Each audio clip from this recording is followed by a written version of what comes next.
ஓம் சத்குருவே சரணம். வாத்தியார் மகராஜிக்கு ஜெய்.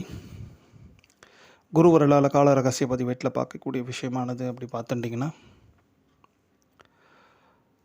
ஜீவாலய வழிபாட்டுக்குரிய சில முக்கிய குறிப்புகள் அப்படி எடுத்துங்க. ஜீவாலய வழிபாடு, அதாவது இந்த சித்தர்களோட ஜீவ சமாதிகளில் எந்தெந்த நாட்களில் நாம் வழிபாடு செய்தால் என்ன விதமான பலன்கள், எப்பேற்பட்ட அனுக்கிரகங்கள் கிடைக்கும் அப்படின்ற ஒரு விஷயத்தை வாத்தியார் நிறைய சொல்லியிருக்காங்க. அதில் 1-2 குறிப்புகள் உங்களுக்கு குருவர்களால் சொல்கிறோம். அதில் ஃபஸ்ட்டு பார்த்துட்டிங்கன்னா, இந்த ஜீவாலய வழிபாடு, சித்தர்கள் வழிபாடுலாம் ரொம்ப முக்கியமாக அப்படின்ட்டு யோசிச்சிங்கன்னா ரொம்ப ரொம்ப முக்கியங்க. பொதுவாகவே நம்ம ஆலயம் சொல்கிறோம் இல்லையா, அந்த கோயில்களுக்கெல்லாம் போகிறோமே, எல்லா கோயில்கள்லேயும் பெரும்பாலான பழமையான சிவாலயங்கள் அனைத்துலேயுமே பெரும்பாலும் ஒவ்வொரு சித்தர்கள் அவங்க அந்த மூலஸ்தானத்தில் ஐக்கியமாகி தான் இருப்பாங்க. ஸோ இதிலிருந்து நம்ம என்ன தெரிஞ்சுக்கலான்னா, நம்ம இறைவனை அடைவதற்கு முன்னாடி இறைவனை தரிசித்த, இறைவனை அடைந்த பெரியோர்கள், சித்தர்கள், குருமார்கள், அவங்களோட ஆசி நிரம்ப கிடைச்சாதான் இகபர சுகம்னு சொல்லக்கூடிய இந்த நமக்கு அன்றாட தேவைகள்லாம் இருக்கும் இல்லையா, சின்ன சின்ன நியாயமான தார்மீகமான தேவைகள், இதெல்லாமும் நம்ம பூர்த்தி ஆகும். ப்ளஸ் ஓரளவுக்கு நிச்சயமாக நமக்கு அந்த ஞான சிந்தனை கொஞ்சம் அதிகப்படும். ஞான சிந்தனை மீன்ஸ் இதே இந்த பொருள்மயம் அப்படியே எப்பொழுதுமே போகத்தில் ஒன்று கிடச்சிதுன்னா இன்னொன்று கேட்குறது, இன்னொன்று கிடச்சா இன்னொன்று கேட்குறது, இப்படியே போய்கிட்டே இருக்கிறோம் இந்த வாழ்க்கையில். இது எதுவுமே நிரந்தரம் இல்லை. உண்மையான ஒன்று உண்டுன்னா அது குருவோட திருவடி, இறைவனோட சரணாவிந்தம், அதாவது சுவாமியோட திருவடி. இந்த குருவும் இறைவனும் வெவ்வேறாண்டு பார்த்தாச்சுன்னா, நாம் குருவை பரிபூர்ணமாக தெரிஞ்சுட்டோம் அப்படின்னு ஆச்சுன்னா சாக்ஷாத் அவர் தான் அந்த சிவபெருமானாகவே இருப்பார். ஏன்னா அந்த சிவபெருமான் எப்படின்னா, ரிஷப ஆரூடராக நமக்கு அனுக்கிரகம் பண்ண முடியாதுன்றதுக்காக தான் குரு வடிவாய் நம்மளெல்லாம் ஆட்கொள்கிறாருன்ற ஒரு சத்தியமான வாக்கு ஒன்று உண்டு. ஏன்னா ஒவ்வொரு குருவும் நம்ம நினைக்கிறோம், அவருக்கு கல்யாணம் ஆகி குழந்தை குட்டி எல்லாம் இருக்குது, இவர் இப்படி இருக்காரு, அவர் அப்படி இருக்கார், எப்படி ஒன்றா இருக்கட்டும், நமக்கு குரு அப்படின்ட்டு ஒருத்தர் வந்துட்டார், ஒரு பெரிய மகான் நமக்கு வாழ்க்கையில் வழிகாட்டியாக வந்துட்டாருன்னா அவர் சாக்ஷாத் சிவபெருமான் தான் அவர்.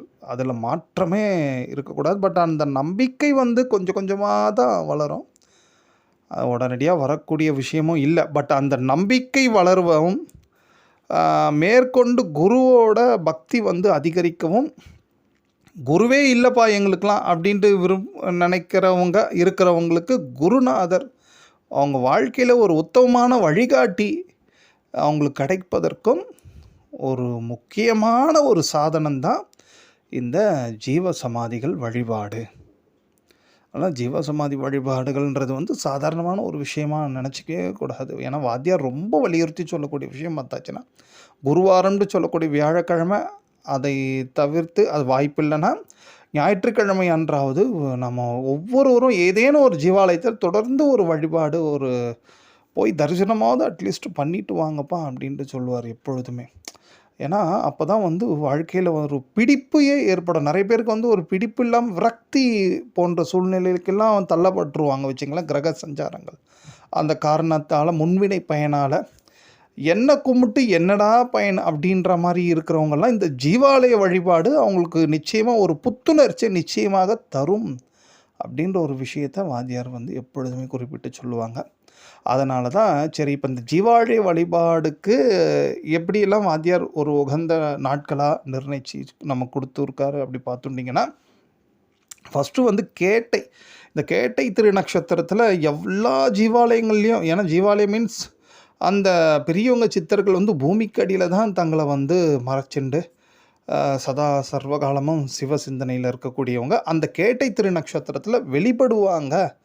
மற்ற நாளில் உள்ளேயே இருந்து அனுகிரகம் பண்ணுறவங்க அன்றைக்கி வெளியிலே அனுகிரகம் பண்ணக்கூடிய ஒரு விசேஷமான திருநக்ஷத்திரம் இந்த கேட்டை. அதுவும் அந்த கேட்டையோட செவ்வாய்க்கிழமை சேர்ந்ததுன்னா ரொம்ப விசேஷம். கூடுதலாக பார்த்துட்டிங்கன்னா ஞாயிற்றுக்கிழமை கேட்டையும் ரொம்ப விசேஷம்தான், ஒன்றையும் பிரச்சனை இல்லை. அதுக்கும் ஒரு அனுக்கிரகம் நிச்சயமாக உண்டு. முதல் ரகம் இது. ரெண்டாவது இந்த பகுளம்ன்ட்டு சொல்லுவாங்க. அதாவது பௌர்ணமிக்கு அடுத்து வரக்கூடிய நாள் இருக்கு இல்லையா, பிரதமை. அதாவது அமாவாசைக்கு அடுத்து வரக்கூடிய பிரதமை ஒன்று இருக்குது, பௌர்ணமிக்கு அடுத்து வரக்கூடிய ஒரு பிரதமை ஒன்று இருக்குது இல்லையா.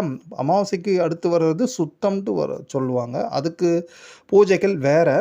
பட் ஆனால் இந்த பௌர்ணமிக்கு அடுத்து வரக்கூடிய அந்த பிரதமையானது அதுக்கு பேர் பகுளம் அப்படின்ட்டு சொல்லுவாங்க. ரொம்ப விசேஷம். அந்த பகுள சக்திகள் மேம்படணும். அதாவது வந்து பகுளன்றதே மோஸ்ட்லி நீங்கள் பார்த்துட்டிங்கன்னா முன்னோர்களோட ஆசி, நம்ம கோத்திராதிபதி குலமாமுனி இவர்களோட ஆசிகள் வந்து திரண்டு இருக்கக்கூடிய ஒரு விசேஷமான காலம்தான் இந்த பகுளம்.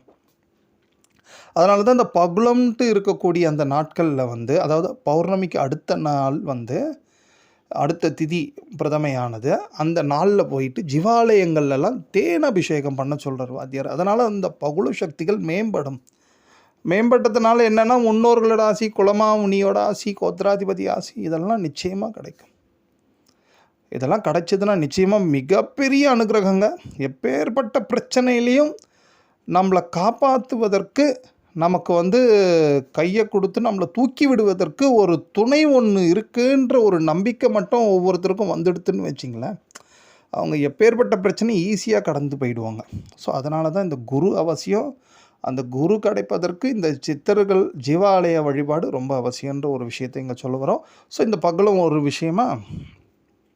அதுக்கப்புறம் நீங்கள் பார்த்துட்டிங்கன்னா இந்த மேஷத்தில் எப்போதெல்லாம் சந்திர பகவான் சஞ்சாரம் பண்ணுறாரோ மேஷ ராசியில், அதாவது வந்து அசுவினி பரணி அந்த 2 நட்சத்திரம் எடுத்துக்கலாம். கிருத்திகை கொஞ்சம் நேரம் இருக்கும், ஒரு 1/4 நாள் அந்த மாதிரி இருக்கும் வச்சிங்களேன். இந்த அஸ்வினி பரணி வரும்போதும் ஜீவாலயங்களோட தரிசனம் பண்ணுறதுனால மனசுக்கு ஒரு அமைதி கிடைக்கும் அப்படின்ற ஒரு விஷயத்தை வாத்தியார் குறிப்பிட்டு சொல்வார். ஏன்னா மேஷத்தில் சந்திர பகவான் எப்பொழுதுமே சஞ்சாரம் பண்ணும்போது இந்த மாதிரி ஜீவாலய தரிசனங்களுக்கு இப்போ ஏற்பட்ட ஒரு பலன் உண்டு அப்படின்ற ஒரு விஷயத்தை வாத்தியார் அங்கே குறிப்பிட்டு சொல்லுவார். ஸோ அதையும் நம்ம பார்த்துக்கலாம். அதுக்கப்புறம் பார்த்திங்கன்னா அந்த அனுஷம் திருநக்ஷத்திரன்ட்டு ஒன்று வருங்க. அனுஷம் திருநக்ஷத்திரத்தில் ஜீவாலயங்களில் போயிட்டு ஒரு தாமரையை வச்சு நாம் அந்த சித்தரை வணங்குவதனாலையும் அவரை வேண்டிக் கொள்வதனாலையும் நிச்சயமாக உத்தமர்கள் நல்ல ஒரு உத்தமமான வழிகாட்டிகள் வந்து நம்ம வாழ்க்கையில் நமக்கு கிடைப்பாங்க. அவங்க மூலிமா நம்ம பலவிதமான சங்கடங்களை முடிஞ்ச அளவுக்கு தவிர்த்துக்கலாம் அப்படின்ற ஒரு விஷயத்தையும் வாத்தியாரங்க குறிப்பிட்டு சொல்லுவார். ஸோ இது மாதிரி இன்னும் நிறைய அப்படியே லிஸ்ட் அவுட் பண்ணிகிட்டே இருக்கலாம். இப்போ இருக்கிற இந்த விஷயமே உங்களுக்கு ஓரளவுக்கு போதுமானதாக இருக்கும். இதன்படி பார்த்துட்டிங்கன்னா இந்த 6ஆம் தேதி வியாழக்கிழமை பார்த்துட்டிங்கன்னா பகுளம்னு சொல்லக்கூடிய அந்த அதாவது பிரதமையானது, தேய்பிறை பிரதமையானது உங்களுக்கு பகல் ஒரு 2-2:30 மணி வரைக்கும் இருக்கும். அதில் குருவாரமாக இருக்குது. ரெண்டாவது இன்னொரு பெரிய விஷயம்னா இந்த சந்திர பகவான் பகல் 11:30 மணிக்கு மேலே தான் மேஷத்தை விட்டு ரிஷபத்துக்கு போவார். ஸோ அப்போ மேஷத்துலேயும் சந்திர பகவான் இருக்கார், ப்ளஸ் வந்து பகுலமாக இருக்குது, அண்டு குருவாரமாக இருக்குது. இது அத்தனையும் வந்து பார்த்தீங்கன்னா ஒரு காலையில் ஒரு 11-11:30 வரைக்கும் இப்பேற்பட்ட ஒரு நல்ல அற்புதமான ஜீவாலய வழிபாட்டுக்குரிய ஒரு காலமாக இப்போ நமக்கு இருக்குது. இப்போ சொன்ன இந்த பாயிண்டெல்லாம் நீங்கள் ஞாபகம் வச்சுட்டு எப்போல்லாம் இந்த நட்சத்திரங்கள் வருதோ அண்டு எப்போல்லாம் இந்த மாதிரி திதி இந்த கிழமைகள் இதெல்லாம் வந்து வருதோ அப்போல்லாம் நீங்கள் போய் ஜீவாலயத்தை வழிபாடு பண்ணுறது ரொம்ப விசேஷம். மற்ற நாள்லாம் போக வேண்டாமாப்பா அப்படின்ட்டு யோசிக்கக்கூடாது. எப்போ போனாலுமே அங்கே இருக்கக்கூடிய மகான்களோட ஆசி திரண்டு தான் நமக்கு அனுகிரகம் பண்ணக்கூடிய ஒரு விஷயந்தான். பட் இருந்தாலும் இந்த மாதிரி காலங்களில் செய்யக்கூடிய பூஜைகளோ தரிசனங்களோ பன்மடங்கு அந்த பலன்களை உடனடியாக நமக்கு பெற்றுத்தரும். ஏன்னா காலமே நமக்கு துணையாக இருக்கும் பொழுது நமக்கு வேறு என்னங்க வேணும் சொல்லுங்க. அதனால தான் இந்த விஷயமா இந்த மாதிரி காலங்களெல்லாம் உங்களுக்கு எடுத்து சொல்கிறது குருவர்களால். ஸோ இதை பார்த்துங்க. கூடுதலாக வந்து ஒருவருமே வந்து ஒரு அந்த ஜீவாலயத்தில் வந்து நிறைய துதிகள் மந்திரங்கள்லாம் இருக்குது. அந்த சித்தர்களோட நாமக்கள் எல்லாம் சொல்கிறதும் விசேஷம்தான். சித்தர்கள் வந்து ஒரு விசேஷமான ஒரு மந்திரத்தையும் ஒன்று சொல்லியிருக்கிறாங்க. அதாவது வந்து அது பாட்டாகவே இருக்கும். அந்த பாட்டை உங்களுக்கு இந்த டிஸ்பிளே பண்ணுறோம் உங்களுக்கு இந்த வீடியோவில் பாருங்கள். அதில் அற்புதமான ஒரு 5-6 வரிகள் தான் இருக்கும், எழுத்துக்கள் தான் இருக்கும் மொத்தமாக வச்சிங்களேன். அது அற்புதமாக அது எவ்வளோக்கு எவ்வளோ நீங்கள் அந்த ஜீவாலயங்கள்லாம் போயிட்டு உத்தமமான அந்த மகான்கள் கிட்ட போயிட்டு நீங்கள் பிரார்த்தனை பண்ணிட்டு அந்த பீஜாட்சரமாக இருக்கக்கூடிய அந்த மந்திர துதிகளை வந்து எவ்வளோக்கு எவ்வளோ சொல்கிறீங்களோ உங்களுக்கு நிச்சயமாக உத்தமமான ஒரு சித்தரை வந்து காண்பதற்கு வாய்ப்பு உண்டு அப்படின்ட்டு அதில் வந்து சொல்லியிருப்பாங்க.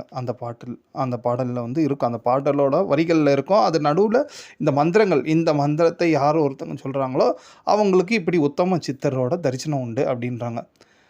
இது ஏதோ ஒரு பாட்டு சித்தர் பாடல்களில் இருந்தது, அகத்திய பெருமான் எழுதினார், அவர் எழுதினார், இவர் எழுதினார் அப்படின்ட்டு சொல்லிட்டு போகாமல், இதில் என்ன விஷயம்னா, இதுக்கு ஒரு அத்தாட்சி அடியேன் வந்து அந்த மந்திரத்தை ஏன் இப்போ சொல்லக்கூடாதுன்னா, அதெல்லாம் ரெகுலராக உபாசனை பண்ணிட்டு இருக்கனால டக்குன்னு சொல்ல முடியாது.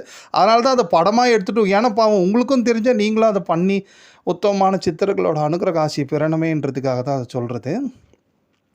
அதை பல வருடம் கிட்டத்தட்ட 10 வருடம் மேலேயே இருக்கும். அவ்வளோ நாள் வந்து இங்கே இருக்கக்கூடிய நம்ம ஜீவாலயத்தில் போயிட்டு உக்காஞ்சின்னு சொல்லி பார்க்கும்போது தான் அடியேனுக்கு வாத்தியாரோட தரிசனம் கிடச்சிது. வாத்தியார் அப்பேற்பட்ட ஒரு உத்தமமான சித்தர்ன்றதே அவர் பார்க்கும்போது தெரியல. அதுக்கப்புறம் அவர் நிறைய கூத்து பண்ணார். அதுக்கப்புறம் தான் தெரிஞ்சது வச்சுங்களேன்.